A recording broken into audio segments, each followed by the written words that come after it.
Kwa niaba ya Mheshimiwa Rais wa Zanzibar na Mwenyekiti wa Baraza la Mapinduzi Dr. Hussein Ali Mwinyi, ambaye angependa kuwepo yeye mwenyewe lakini kutokana na majukumu ameshiriki katika majukumu mengine leo mchana na baadaye jioni, ameniagiza nimwakilishe katika hafla hii muhimu.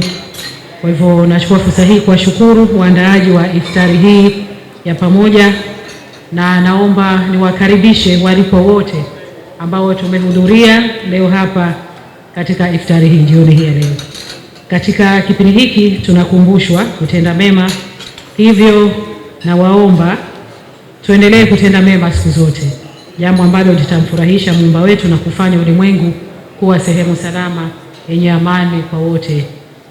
Nachukua fursa hii kuwapongeza PSSF kwa kuendelea kuwahudumia wanachama wetu haswa wastaafu, kwani imeelezwa kwamba siku hizi fikapo tu tarehe 25 ya kila mwezi wastaafu hupokea pensheni zao. Hongereni sana na tunataraji mtaendelea vivyo hivyo. Sisi hapa tunasema ikifika tarehe hiyo 25 muamala unakuwa unasoma, na hili jambo limekuwa likiendelea. Kwa hakika mmekuwa faraja sana kwa wastaafu wetu. Mwezi huu unatukumbusha umuhimu wa subira, huruma na kujithamini. Ni wakati wa kuimarisha mshikamano wetu na kusaidiana kwa ajili kwa wale wenye uhitaji katika jamii yetu, jambo ambalo pia PSSF wamelifanya kwa vitendo siku ya leo.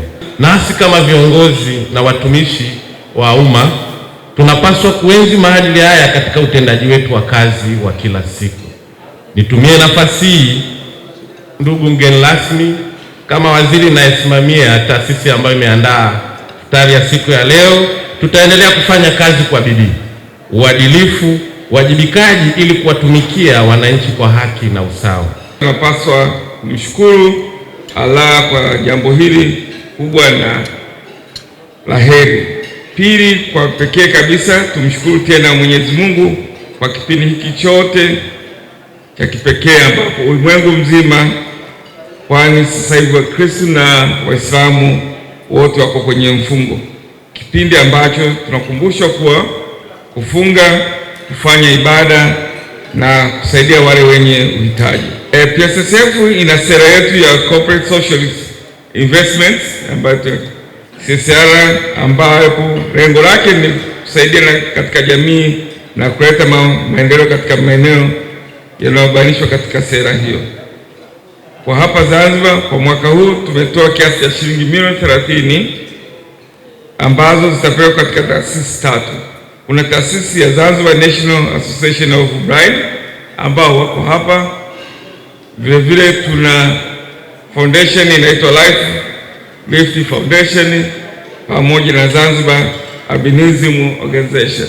Tumetoa msaada kwenye vikundi hivyo vitatu na tumewalika vile vile kwenye iftari hii ya leo.